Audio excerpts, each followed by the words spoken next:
Hey, Hey there. you made it.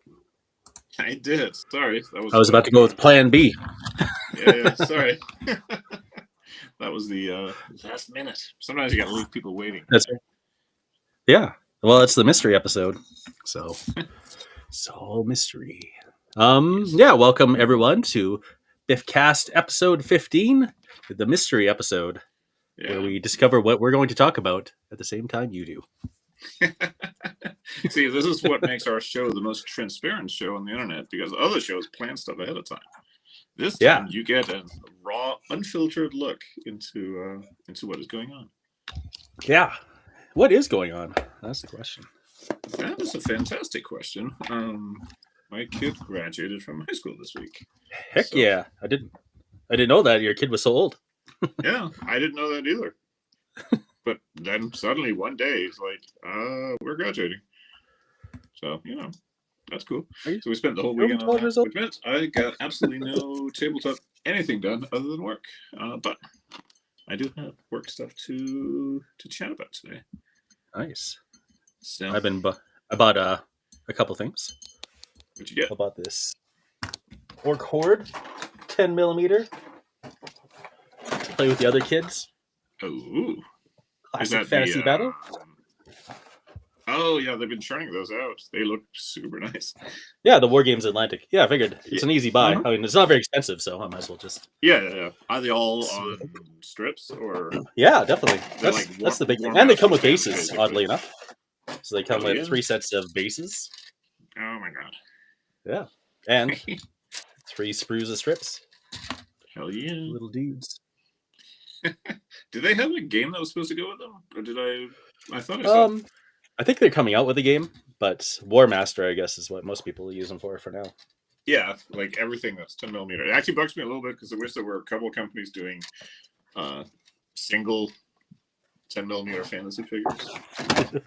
Well, see, the first ones I bought were single based 10 millimeter, but ancients, and just imagine putting them all each individually onto little things so I can spray them and then paint them. Just kind of halted me a bit. I mean, it's not the worst. Yeah, but, I guess 10 millimeter skirmish is barely a thing. So yeah, and might as well say hello to a couple of our friends in chat. yeah. Noised, good to see you. Yeah, And Hambut's eagerly waiting to see if he gets banned or not. So yeah, we'll make a decision. Yeah. Every minute I'm going to roll a 20-sided die, and once I roll a 7, he goes. That's it. That's over. Sorry, Hambut.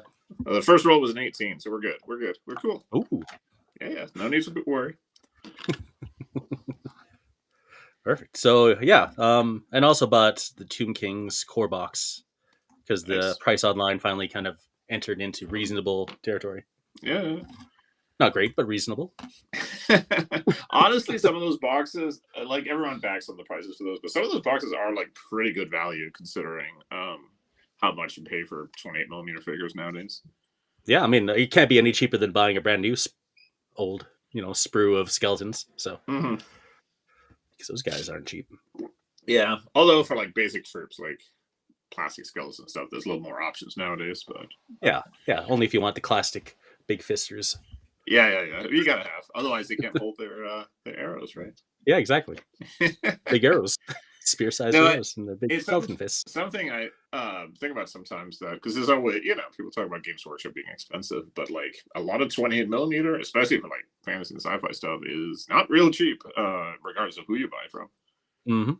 Like there's a lot that's like $3. It used to be it was like $2 per figure, and that was kind of like a base level. But now I see a lot that's like being beyond that, like $3-4 per figure, and that's just kind of the norm. Even I guess we have like the inflation episode, because even like 15 millimeter, a couple of years ago I started seeing like close to $1 per figure, and I think some of them are like above that now. For 15s, it used to be like 50 cents a guy.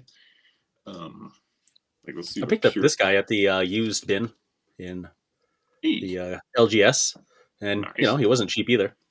Yeah. But he's all painted up now. He just needs his basing. Traded for this guy. It's classic. Oh, okay. Let's see. What are they? 15 millimeter classic famous, and we'll get Curasan prices here. What are they trying to find like a squad. Yeah, so this pack is like 4 figures for $4. So now there's 5 guys and there's $5. So yeah, we're basically at like $1 per figure for 15s. You guys are bananas. Yeah, I mean, it's still sort of. I usually say like, oh, $50 will get you like sort of the equivalent of like a mechanized unit for like a platoon game. It's like three squads of guys, 2 or 3 vehicles, and I might be pushing it now for $50. It's true. I think Battlefront's still the closest you can get. Yeah, well, yeah, if you get like those big platoon like packs that they got, those will save you quite a bit. And their tanks are not that expensive, but yeah, it's definitely like shifted up a little bit. But I don't know if that's really like when I look online, I don't necessarily see that people are changing their habits that much. Like you see a lot more people who are doing like warband games, but I don't think that's only about savings. I think that's maybe as much about like wanting to paint less or just be able to have like more stuff ready. So like, I don't know. What do you think? Do you think people are changing their gaming habits based on price, or are they just kind of doing it a little slower maybe? Right. Well, like so a lot of people always start with Games Workshop anyway, and especially they started during COVID where prices were pretty atrocious. So I think they just kind of expect it. Well, there's also like if you're coming from that and then you move to a different game that also has expensive miniatures, but they're like the same price expensive, it's gonna look kind of cheap because you don't need like that many guys to build some dudes for like Frostgrave, right? Yeah. So it's like the Infinity thing where people say like it's cheap to play Infinity even though the figure is like $6 a pop or whatever because you only need like a handful of them. So yeah, maybe I don't know that habits have necessarily changed that much. And I think the extent to which they have with the warband games and the skirmish games and stuff, that's more like just the vibe right now. That people are just into those smaller games. Everyone figured out that you could name your dudes and suddenly like, holy shit, this is what we've been missing all this time. Yeah. I think the only thing that's really changed is 3D printing. Yeah. But even then, like, yes, I definitely see like 3D printing as like there's a lot of dudes who just print, they don't really buy anything. So that's definitely like a price thing. But I wonder, I guess the real interesting question would be, because if you start gaming and you just start printing right away, versus if you used to buy and now print, like, are there a lot of people who have transitioned from buying minis to mostly or only printing versus people who didn't buy anything before, but now they do print, or people who still buy some, but they also print some, Like I bet it's the people who actually learned how to print properly and get a good system going may have switched completely. But, like airbrushing, everyone can attempt it, but not everyone can succeed. And also for some people, it's, like if you only get like a couple of new minis now and again because you paint slowly or you just have like very small games you play, maybe fucking around with setting up printing and all that is not really worth it. Compared to, if you need like you want to play a different like Old Hammer Army every weekend, then printing will save you like, an enormous amount of money. Yeah, but if you're basically playing Frostgrave or something, you have like one wartime warband, and once in a while you want to paint like one extra guy just for fun, you're probably like just as well off just like getting a dude on eBay or something, or even just buying one model from Reaper or something. I got a dude on eBay tempting me, an old pre-Slaughter kind of like Wraith Ghost, like the Lord of the Rings one, so they don't have the face; it's just like the empty cloak. Oh yeah. I have a couple of those lying around. Yeah. But they're like the actual Lord of the Rings ones. I don't know if I have them anymore. I'll see if I can find them. If I can, you can have them because I don't think I'll end up using them. This guy's going for like $30. Whoa! Oh, okay. Yeah. So that's like $2 like US right now. Yeah, basically, it's the shipping that kills it. Yeah. Well, it's also. We could do like an episode sometime about like how to not get ripped off on eBay. Because it's I've been like super lucky with eBay buys. Like I think I have been scammed once, maybe. I've had stuff that was like arrived late or was damaged in shipping. But that's not like the guy's fault. That was just like I had gotten this was the old Epic box set. I forget if it was a Titan Legions one, so the second edition Epic, and it was advertised on eBay, and the pictures were kind of dodgy, but it said like includes most of the stuff essentially. And I wasn't dumb enough to think that like a 20-year-old box game was going to have like all of the minis, but I figured, okay, if it has like half of them, that would still be because it was pretty cheap. So I got it, and I made the mistake you should never do because we were going someplace that day. So I grabbed the box or the package from the office, and I just like dropped it off in our apartment, and then we went out to go grocery shopping or whatever. And I left feedback on my phone that I had received the package. And of course, when I went home and opened it, turned out it had 0 of the miniatures.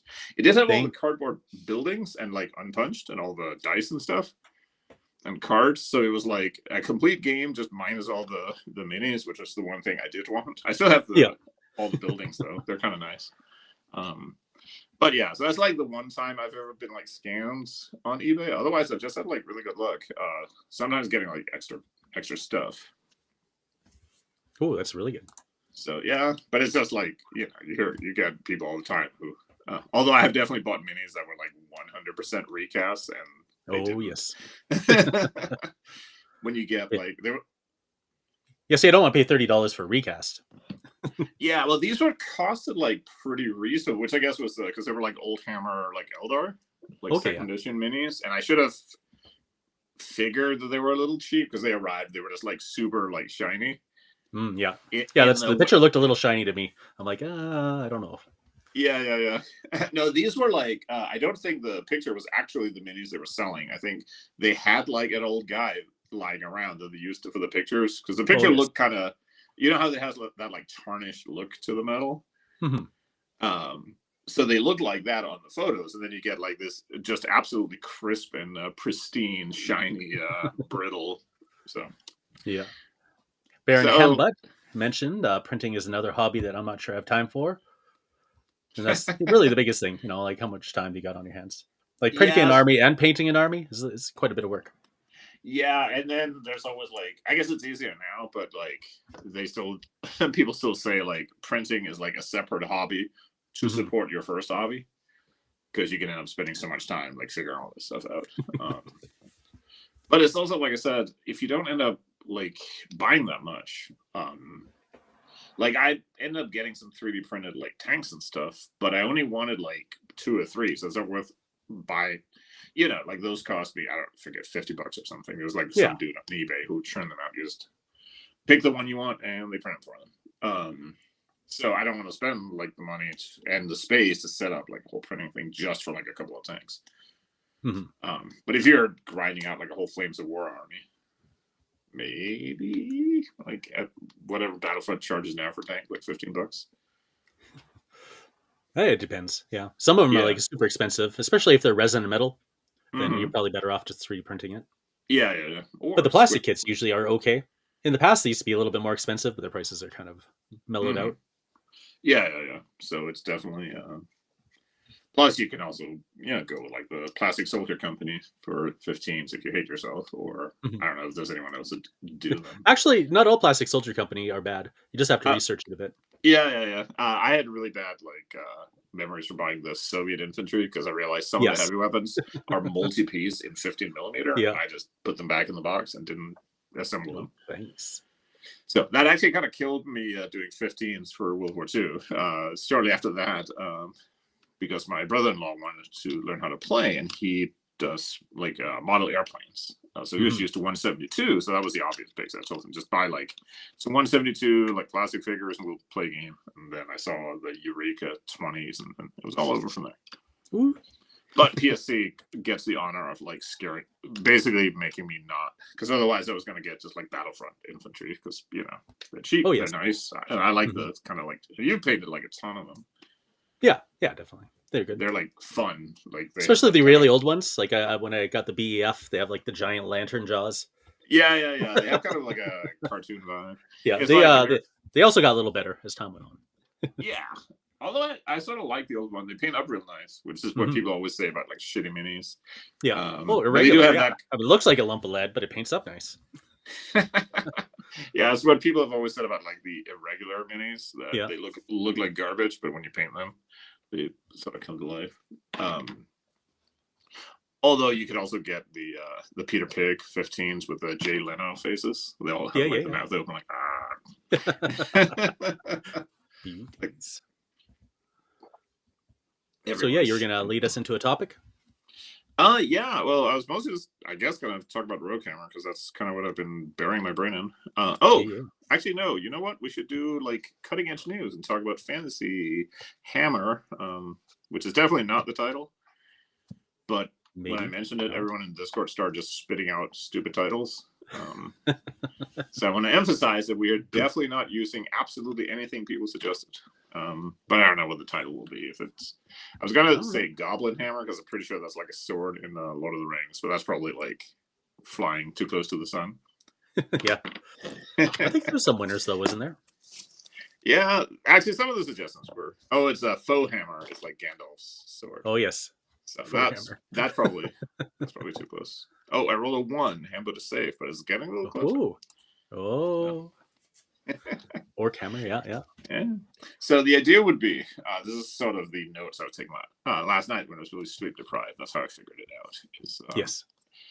It's not really going to be necessarily rank and flank. It's going to be, this is where you get to like invent a term for it, like chunk and block or something.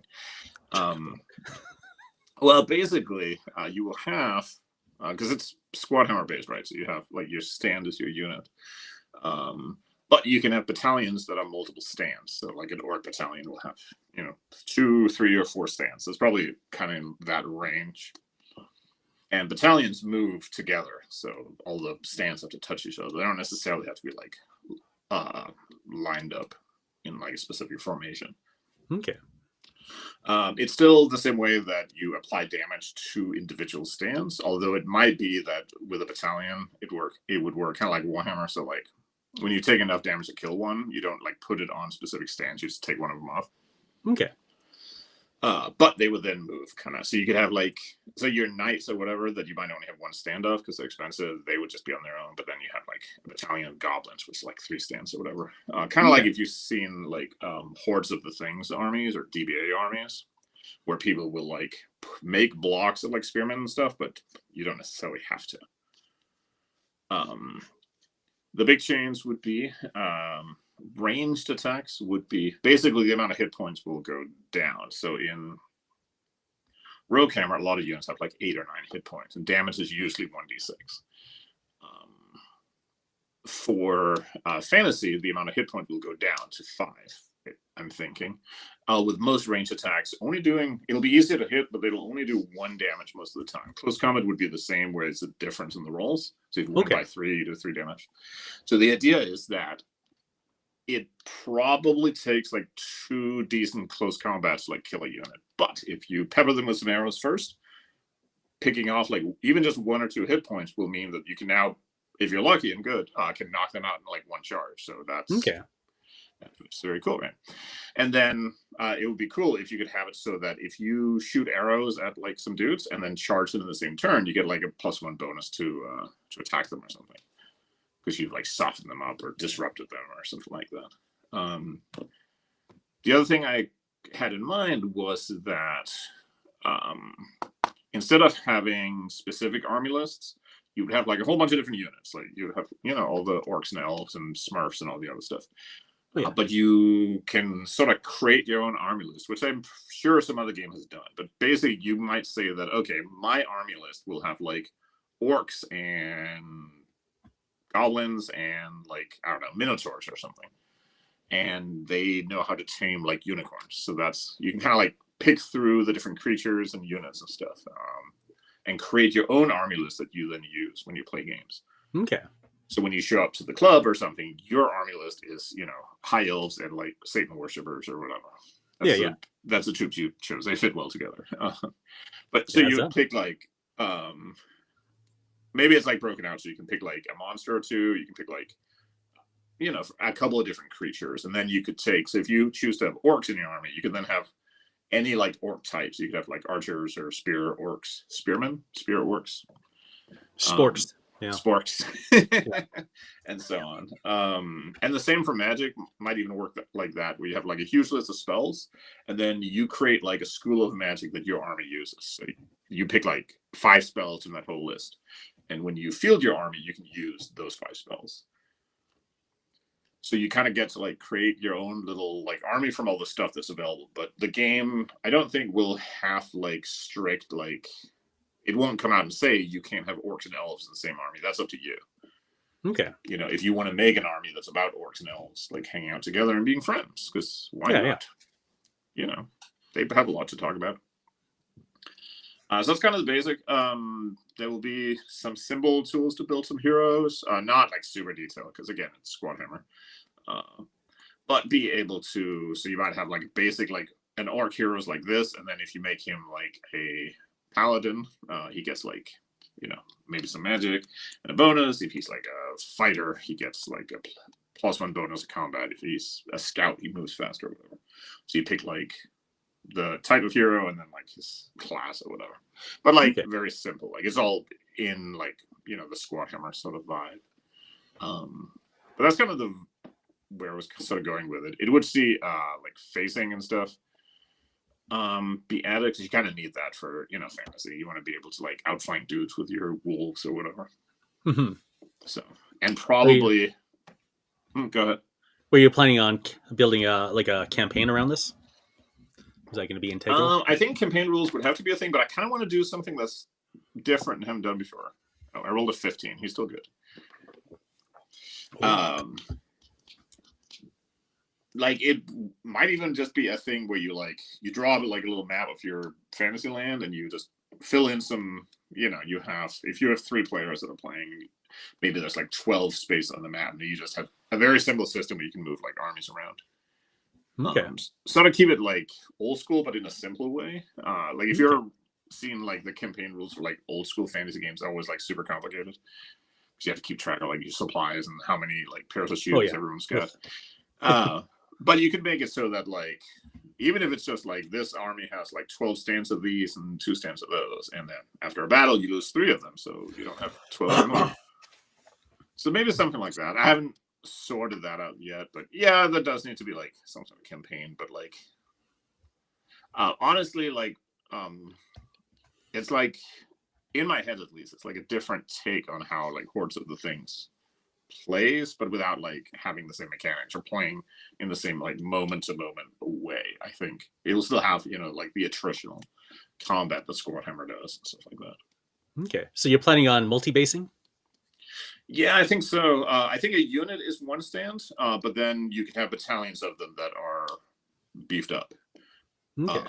And maybe they get some. So there'll be needs to be some filling around to make sure that like there's a balancing point between those, so it's not like a battalion just automatically like mows down anything they fight. But, okay. And obviously it all has to be simple enough. But yeah, so the idea is that you do have like multi-stand units if you want them. It might be just a command and control thing. Like if you have, you know, a whole bunch of goblin stands, you're gonna need to make battalions out of them, because otherwise you can't like control all of those dudes. Okay. Which is, I think, how DBA does it as well. Oh yeah. Okay. I realized the other night when I was looking through the Hordes of the Things rulebook that inadvertently Squad Hammer like stole the command system from those games, which is funny because I had read those before and played them and then like completely forgotten about it. So it's not actually ripping it off; it just happens to be ripping it off. No one can read Hordes of Things anyway, so no one will ever really know. This is true. It has never been successfully played. Many people think they have, but it cannot be done. But yeah, so that's kind of the idea. And then just have like an absolutely crazy amount of like creatures and monsters and stuff that has like stats, so people can just.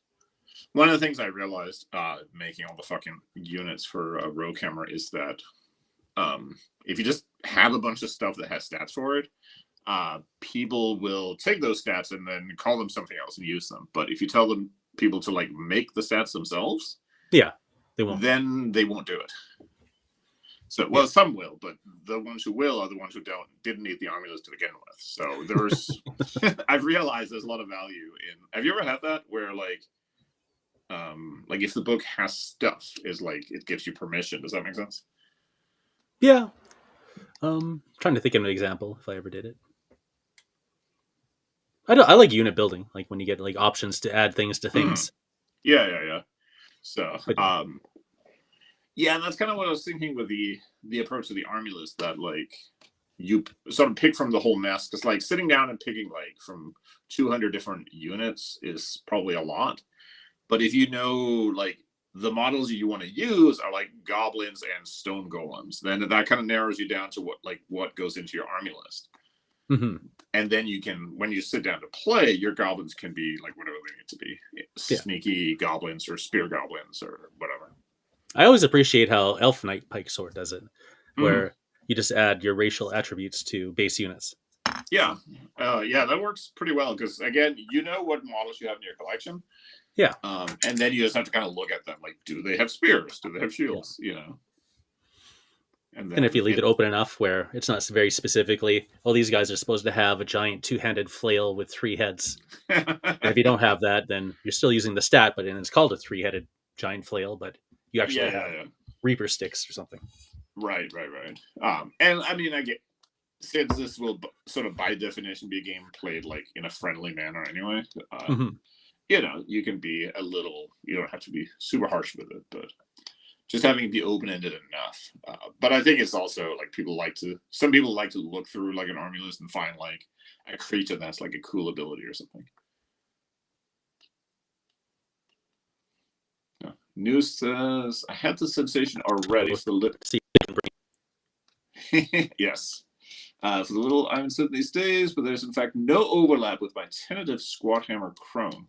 Well, that's good, I think, because that means we get both. Chrome.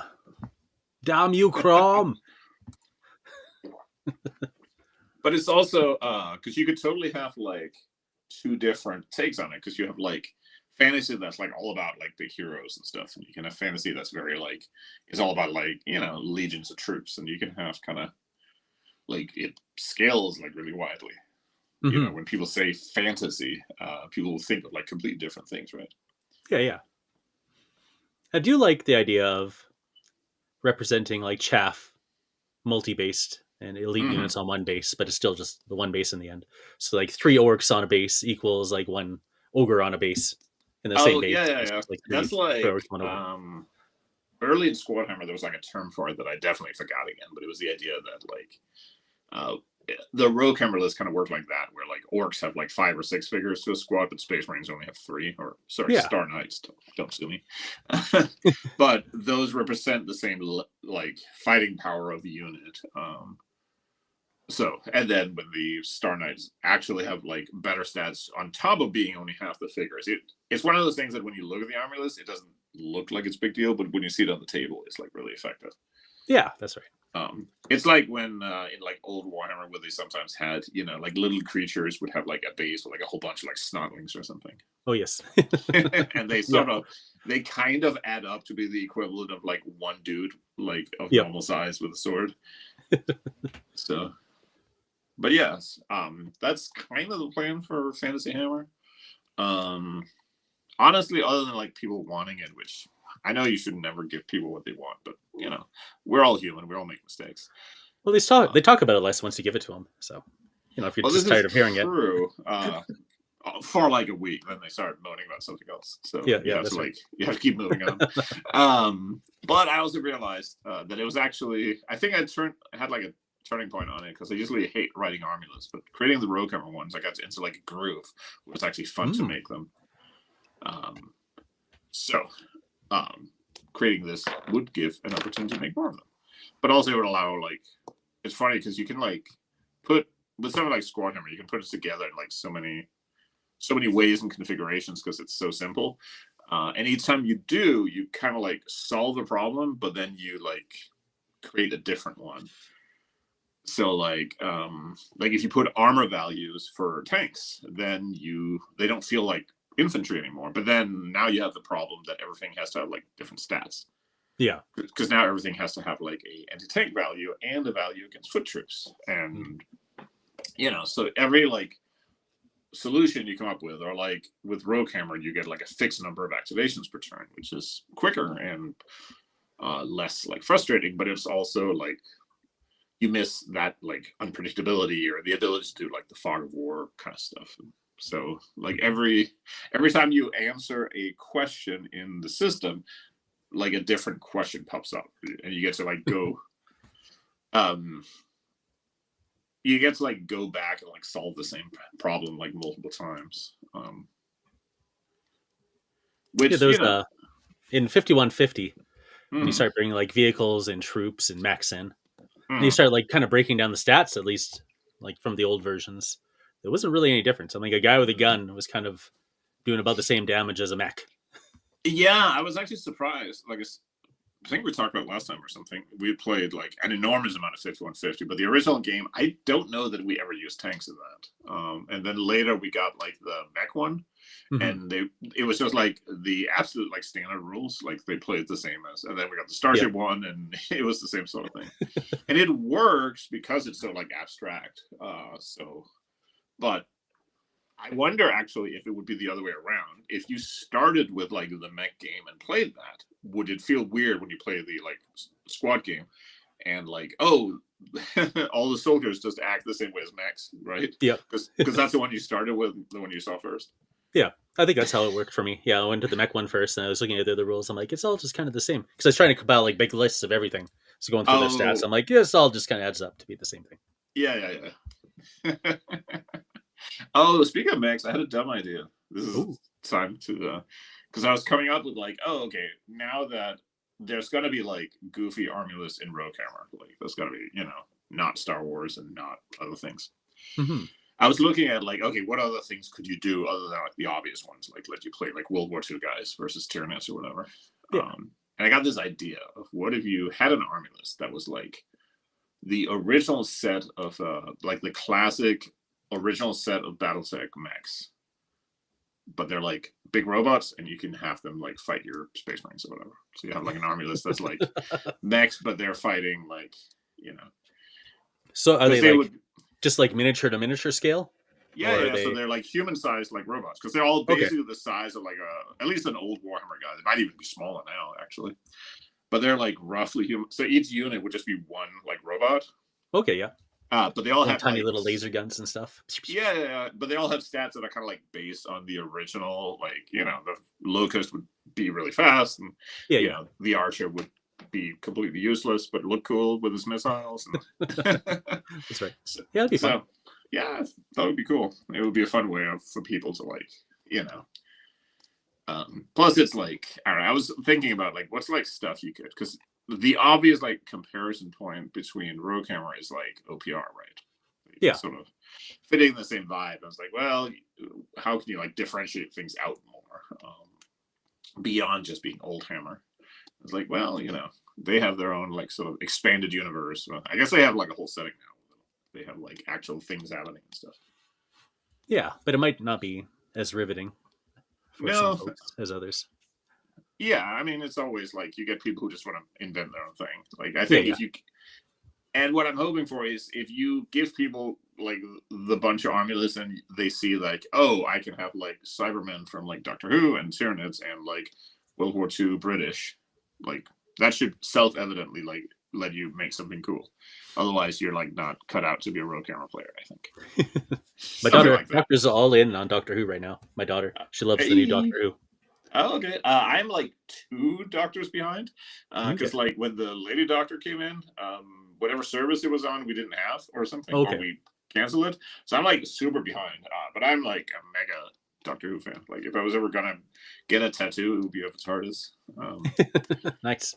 So yeah, I even I like both old and new Who. Like I like all of it. Not like every single episode and I have preferences.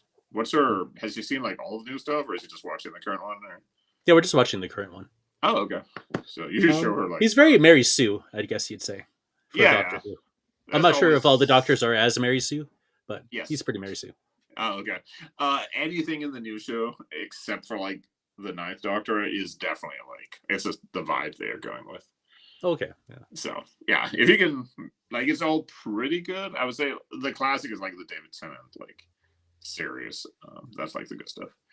They say one of the top episodes, though, of all Doctor Who is in the newest season. Oh, okay. Yeah, it was a really good episode. My daughter loves Yeah. to rewatch it. I had seen people say that like for a while, like the writing had been like a little hit and miss, and they were kind of like coming back into their stride now. Yeah, the writing is pretty tight. Yeah, well, they had also gotten, I think, Russell T Davies back as the showrunner. I think so. Yeah, and that was one of the episodes that was top notch. Oh, okay. His episodes. He was always really good because he was one of the. So there was an issue. There used to be an issue with when Moffat was running it, where he kind of is not very good at like portraying characters who are like normal people. And one of the things that always made the show work was that the companions are normal people who get thrown into this like crazy space-time travel. Yeah. And Russell T Davies, although he had his ups and downs as like writer and showrunner, but he was always very good at like emphasizing that they are people and they have like people problems to deal with. Mm-hmm. And now I'm not like a Moffat fan in general. I think some of the shows he's been running are not real good, but I know he has his fans and his. Not all Moffats are as good as other Moffats, you know. This is true. There's a distinct variety in quality. But yeah, who is a good shit? Like I will defend like pretty much all of it, to be honest. Let's see. What's Noise saying here? I'm gonna pop it up. This inspires me for another spin-off project.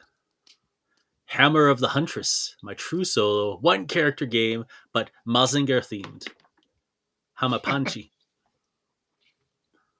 One character is like the least amount of army you can build, right? One character. Yeah, that's right. I'm still disappointed that Hamatsu isn't a samurai game featuring hamsters.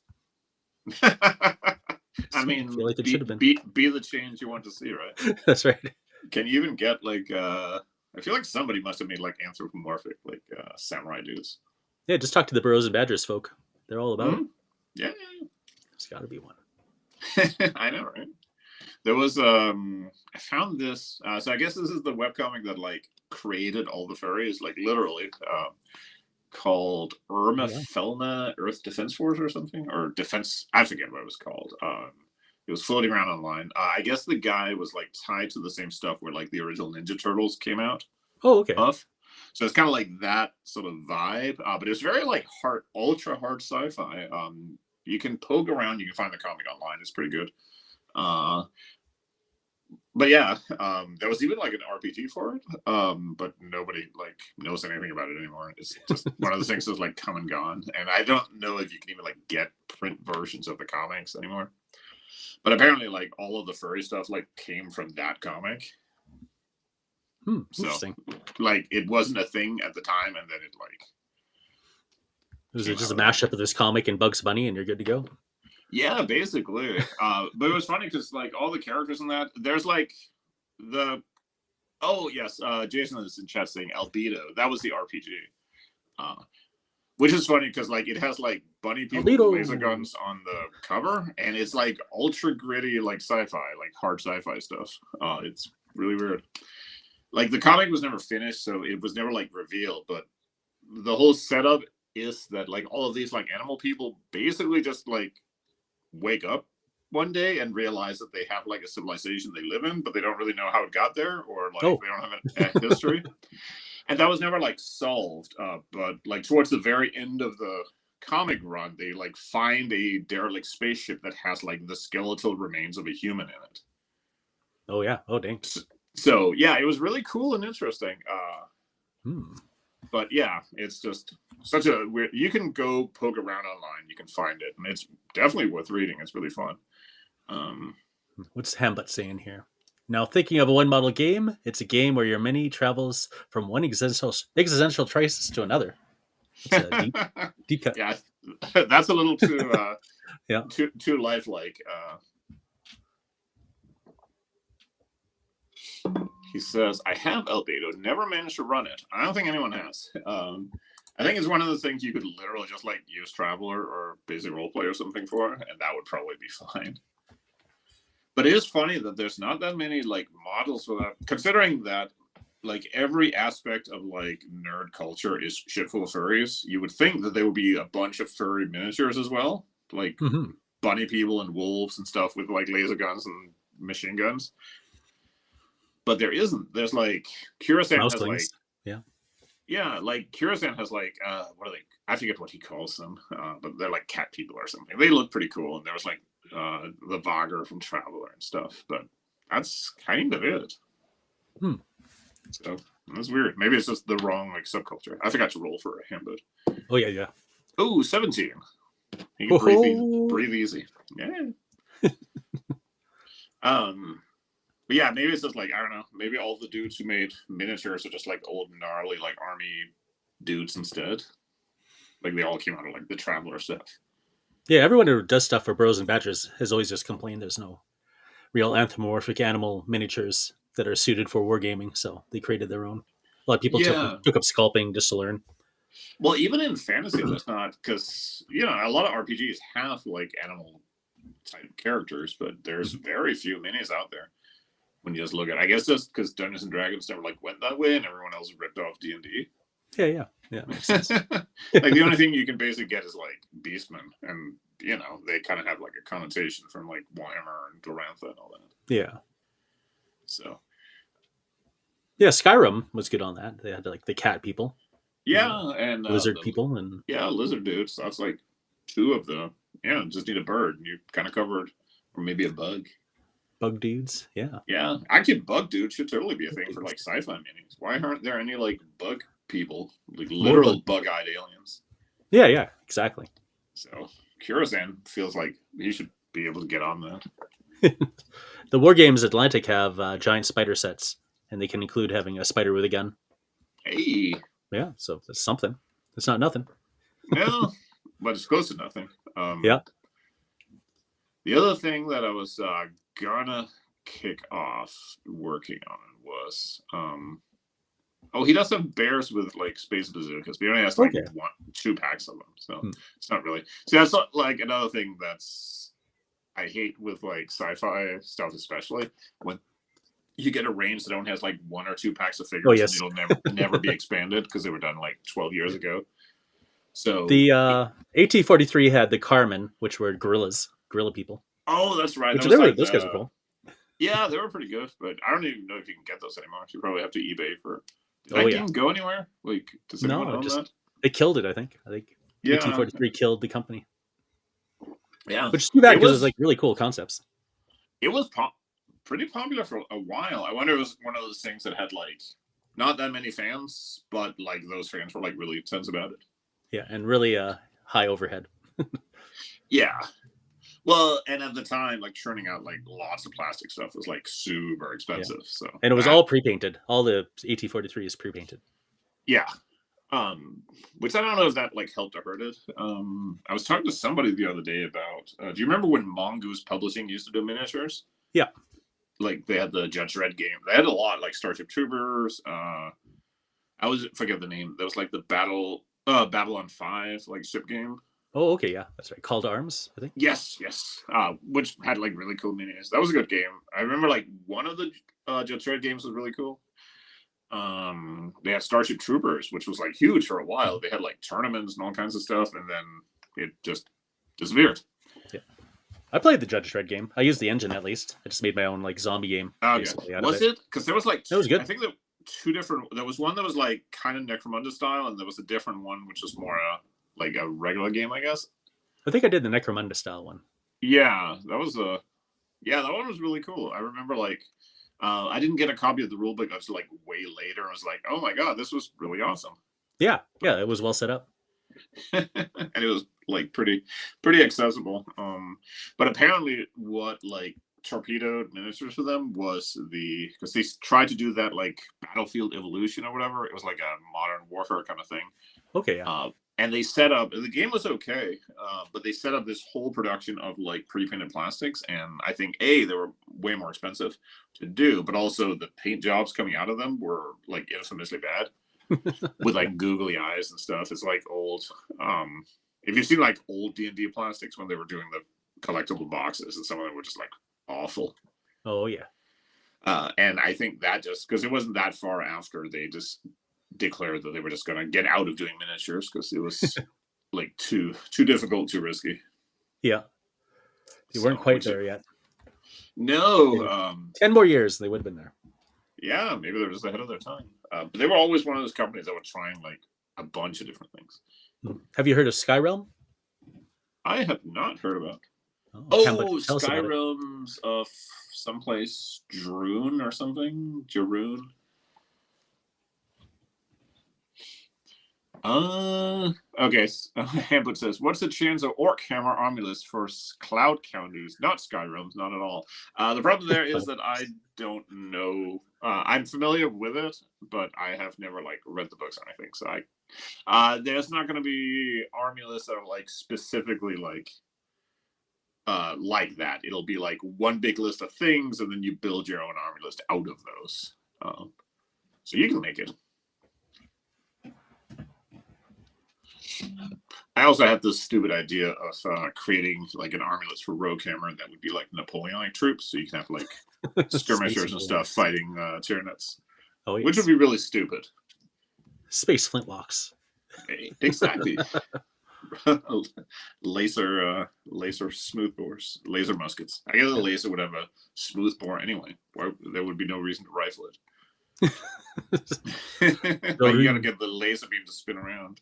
Yeah, that's right. It's the twirl and the beam that really makes it penetrate. Yeah. It fools the detection systems. Yeah, that's right. I'm not sure what Jason means by Jorun. Oh, that's it was an RPG called Sky Realms of Jaroon.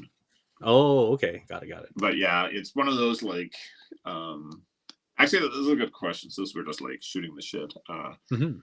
Is there a game that you always, maybe one you heard about back in the day, you always like kind of wanted to try it, but you never did, or you never even like saw the book? You just like read about it or saw it in a magazine or something. I don't think so. I think I played to be able to acquire anything I knew about that I wanted. Hero Quest was like the last one, and then I finally bought Hero Quest. And my family hated it, so we never played it together. The new one, or yeah. You could go online though and get like 3D STLs and get like all the classic looking miniatures printed, and then it would be a better looking. Oh, okay, that would be pretty tempting. I have a copy of both. Yeah. It's actually the only thing that sucked a little bit was the like, I forget what they called it now, but it's like the Chaos Warrior. The model is really cool, but the plastic for like their maces is like really soft. So like, they're all flopped over. yeah. It looks kind of sad. Like I know you can get like pills if your maze is like soft and floppy, and it helps. Yeah. So maybe they need some of that, but otherwise, D&D minis are one of my least favorite though, honestly. For miniatures, I don't like something about the scale, the ratio of the bodies to the weapons. I don't know what it is exactly. They're always kind of big, but their weapons are always kind of small. Yeah, so they just don't sit in that nice happy medium for me. So like a 28 millimeter, like the like historical gaming, they have small weapons, but they're also not huge. But D&D are huge, but they have small weapons. Yeah, I wonder if it's like a side effect of like how they cast them, because the stuff they use have always been like kind of soft, so you can't really like make. It's reasonable, but it's done. I just don't like it. So yeah, I think I wonder if that's like a thing that came in from like Warcraft and stuff, where you always have dudes with like huge swords and stuff, or like from anime. Yeah. So that huge becomes dudes, like huge swords. Yeah. Well, it's funny how like all of that like influences each other, because you had like originally old school fantasy often had like very sort of realistic proportions, because they were often sort of based on like historical troops, and then like the swords and the armor and the shoulder pads got bigger, and then at some point like the dudes got bigger as well, so you have like big dudes with big swords. So that starts showing up in like, you know, you got sort of mid-range Warhammer, and then Warcraft starts looking like that, and then that feeds back. So now like D&D starts looking like Warcraft, and it all kind of like they all feed off each other. Yeah. Or it's an arms race where like the what's that game you love from, I think it's from Sweden. It's a sci-fi game. Like, what are your favorite factions is from it? Warzone. Yeah, Warzone. Yeah, like they just upped the irons basically on chunkiness. So Warhammer guys are chunky, but they're chunkier. Yes. They got bigger guns. They have clips on clips. bigger shoulder armor. Yeah. But it also helped cover up for like really shitty like sculpting and casting at the time. Yeah. Because it's easy to make like big chunky like armor dudes. Yeah, that's another that like I was talking to I was too bad Torben is not on the chat because I was talking to him about this a while ago, that it's hard to think of a sci-fi game right now that is like competing with Warhammer 40k, like not in a like on an equal level, because that's never kind of been the case, but just like as a like second tier kind of choice. Like Infinity's out there, but that's like its own little thing. Yeah. And other than It's that, not a Warhammer whatsoever.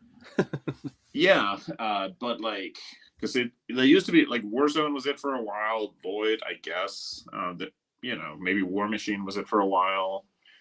And now there's just kind of not one. The closest competition is almost like Kill Team, Yeah, exactly. which is more like that Gates of Antares, I think, is either dead or on life support. Oh, it's dead. Yeah. Like Grunts isn't around anymore. I think it still exists, but it's dead.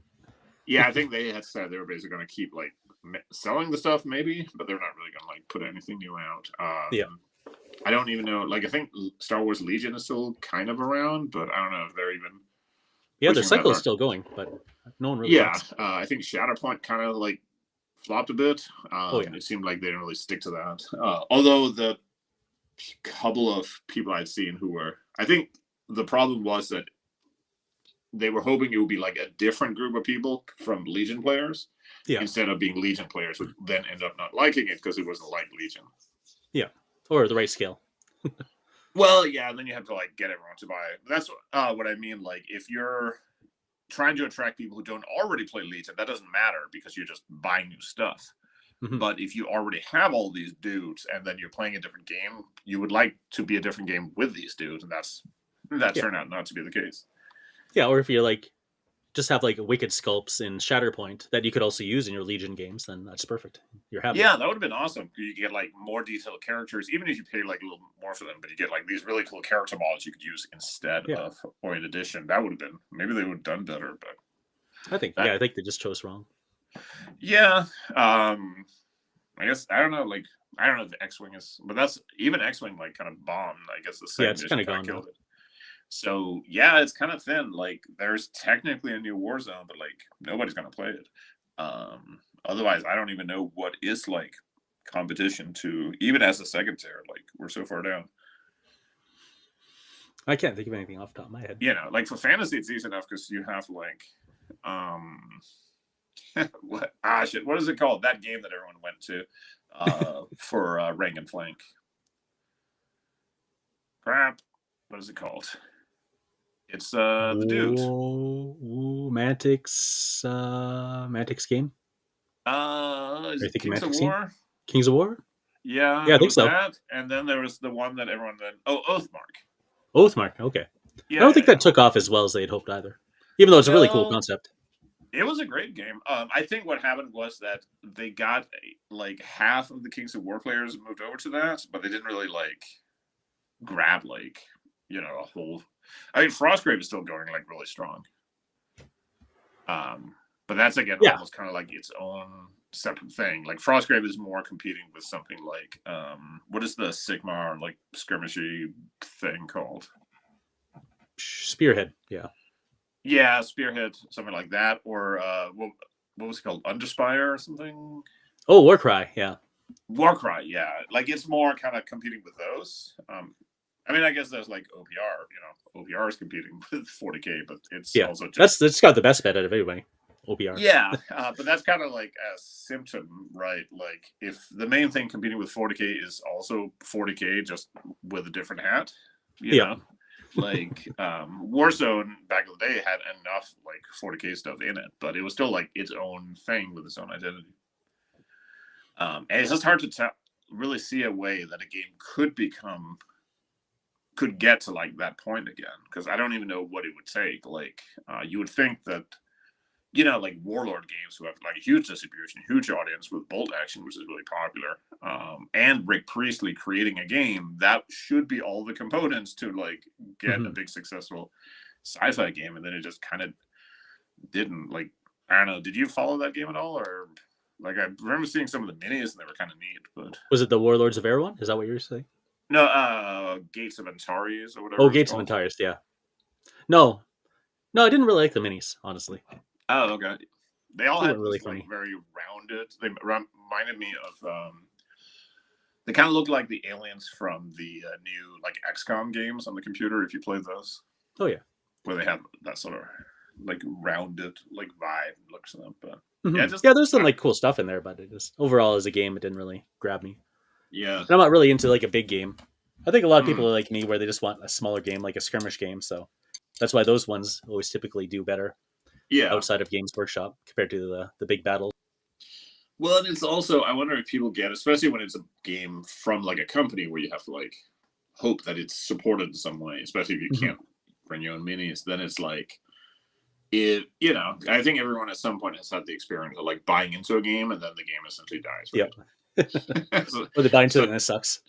yeah. Hmm. Like not a lot of people like getting their growler army for Vor into the Maelstrom out on the field anymore. Yep, that's right. So, you know, maybe there's an element of that. If it's a warband game, at least you're only buying like 10 dudes. You can probably find some other use for them. I'll pull up a few things from chat. We got Skis, who is our resident hipster from Utah. He says, "Space bugs invading a world of black powder. Technology would be a cool premise." Can't argue That with it. is true. And they could go allied with the orcs or something. You know. Yeah, yeah. And then we got Hambut bringing in the Jane Austen meets Starship Troopers. Well, that definitely requires another role. As long as Ooh, a there's more 6. galas, and less shower scenes, more galas. That's all I'm saying. Yeah. I mean, you can do anything you want on your gaming table, I suppose. Yeah. We And then could. speaking of hipsters, we got Jason here with that's why he doesn't play mainstream games. That is true. If Mm-hmm. other people have heard of the game, it is already a little too mainstream. If you can find players for it, it's probably garbage. Let's be honest. Yeah. If Jason didn't write the game, then it's probably not that great. That is statistically true. Yeah. I will say, while you may have less shower scenes in the game, as anyone who's been to a convention can testify, there should probably be more shower scenes like around the games. Well, that's true. Yeah. Encourage showering. Yeah. Like just a little bit, just once a week. Just try the Friday before the convention. Like it'll take until Sunday before the Cheetos dust and sweat catches up too bad. Somebody could go to like a convention, try to like statistically figure out at what point will it smell the worst. Oh, that'd be interesting. So is it like late at night, or is it like is Sunday morning maybe better because people might have like had a chance to freshen up a little bit? Ooh. Or is it like Friday when everyone is like stumbling out of the cars? Or what is the smelliest tournament game? Ooh, I can from personal experience. It was MechWarrior Dark Ages. We went to like the local gaming store, and they had a big event, and there was like probably 12 or 13 people jammed into the store and filling most of it, and they were all smelly. Oh yes. It was like it's the only time I've gone into a store and it's been so unpleasant that we turned around and left again without buying anything because it was just so thick and awful. Yeah, like normally in like a random group of gamers, there'll be like one smelly dude, but this was like all of them. Maybe there was one in there who wasn't smelly. You wouldn't be able to tell. In the old days, our game store sold Magic cards. And the smelly nights, of course, were the Magic the Gathering nights. And they moved that. They created a separate store just for the Magic the Gathering players. So they could go be yeah, that's right. Smelly over there. Yeah, they got their own space now. And then so now the smelliest nights might be like D&D night. Yeah, D&D can you never know. Little. I think D&D players might have gotten better actually because like more normies got into it. And normies will shower. Yeah. So that's an example where like dumbing it down for casuals actually helps because then you get people who have like social skills to be in your hobby, and you need a couple of those. There was like a TV show, I forget the name of it, which is about like a D&D group, and they get like a new guy, but instead of being like a weird nerd, he's like a normal popular dude, and he's. Was it Zero Charisma? I think so. It's been a hot minute since. And like the main character's like this giant angry nerd who works in a nursing home or something at the end. Yeah. So but yeah, you just need like a couple of normies to come in and like level out the snow levels and be inspirational for everybody. Maybe people just don't know. They see somebody and like, how does your hair look so nice? And like, oh, I shower once, shampoo it twice a week or something. Like, oh my god, I didn't know you could do that. What? Yeah, I definitely see a lot less old school nerds these days than I used to. Yeah, I think I think some of them have just like drifted off to like be weird about video games and post angry YouTube comments. But I think like the tabletop nerds have like, even like last time I was at like a convention, it was like mostly just pretty pleasant. There was like, you get people who are kind of weird, but not like, there's like weird, let me tell you about my Pokemon. So there's weird like has strange opinions about things you would rather not they tell you about. And everyone. Oh, we need to roll the dice one last time because Hambut's got to go. Oh shit! Oh, Let's an 18. It's just not. Now he can't go. That's the problem. Now it's too far from a 7. Yeah. Sorry, Hambut, you got to stay. Yeah, sorry. Your dog is just gonna have to pee on the carpet. Yeah, that's right. That's how it goes. I guess now I have to say, if you don't know who the old school nerd in the mirror or the room is, then you have to look in the mirror. Yeah. It's like the. Is it me? Am I the old school nerd now? Yeah. It's like what is the asshole rule? If you have a circle of friends and all of them are nice, that means that you're the asshole. Yep. I was like, so always make friends with somebody who's kind of a dick, because or it's gonna be you. Did you get up to any activities this weekend? No. The only activities I got up to was not sleeping at night and then doing like graduation stuff. Oh, okay, nice. So, we took my daughter's friends to the amusement park that's in town. We have that's awesome, like a permanent one. Mm-hmm. And it's tough because they're 11-year-old girls and they had drama. Yeah. It was a very long day. Oh yeah. Sometimes you have to negotiate a little bit. So. Yeah. No, the graduation was pretty good. I was kind of wondering if I was going to be bawling at the end of it, but it was actually fun. Oh. Like it was okay. It was very nice. But yeah, it was good. Then we had some family come out and visit, and we had just kind of hung out with him. Then he got to go to a couple of little they call them open houses here.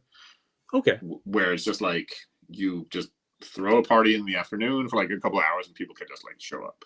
Nice. So a couple of his friends had invited him, and he went to those and had a good time. And they apparently didn't get drunk, which seemed weird to me, but So they didn't go out in the bush and light a giant fire and throw a can of bear spray in it? Not that I know of. Nobody got bloodied? Well, nobody who like survived to tell the tale. So yeah. But yeah, so now he's like a real adult. Dang. So, I know, right? But yeah, that sort of ate up the whole. And then we got to hang out with my wife's brother and his son and their mother. So the kid's grandma, they were visiting for the whole weekend. So we got to catch up. It's one of those, like the last time I saw their kid, he was like 16 and now he's like 27. And I realized it had been a hot minute, because when you haven't seen people for a while, they're just like in your head as like the age they were. Yeah. And then you realize like, oh yeah, 10 years later, they probably look a little different. They were like a whole different person. Yeah. Or if they were 16 at the time, then they probably never talked to you. And now they're 27 and they're striking up conversation. I'm like, I don't even know who you are. Yeah. Sure, completely different person now.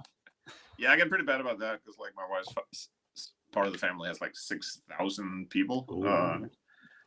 Like the first time I came over and we went to Thanksgiving, and it was like, everyone was super excited to meet me, and I was like, my family was always like really small, and family gatherings was like 7 people. Oh yeah, because there weren't that many to begin with, and nobody got along. So you gather with like the handful of people that can be in the room together. But their family gatherings with like 1 billion people all in one house. So it was like super overwhelming, and like everyone wanted to talk. So I was like, kind of got thrown into the deep end. Your social skills were put to the test. Yeah, it'd be intimidating. Yeah.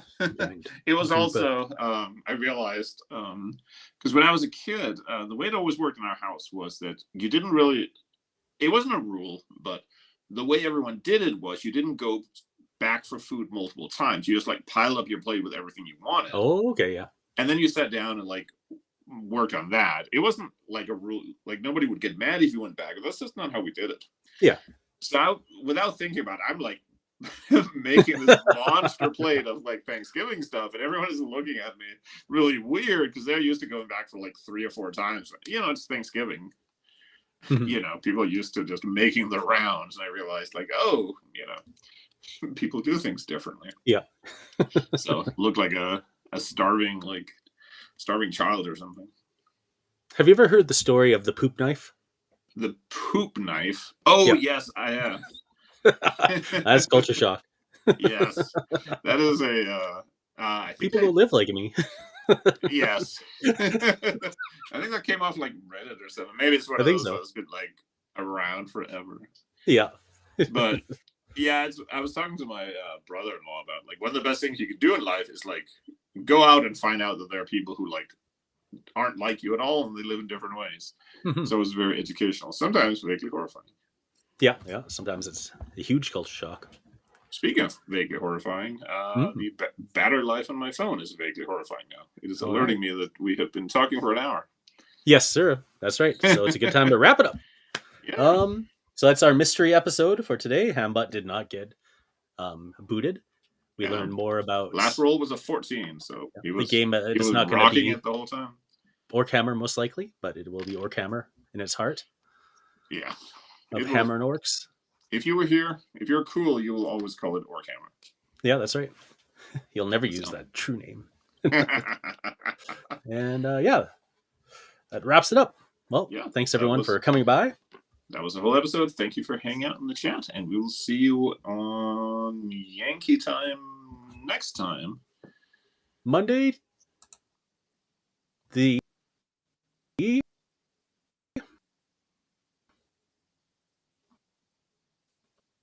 someday.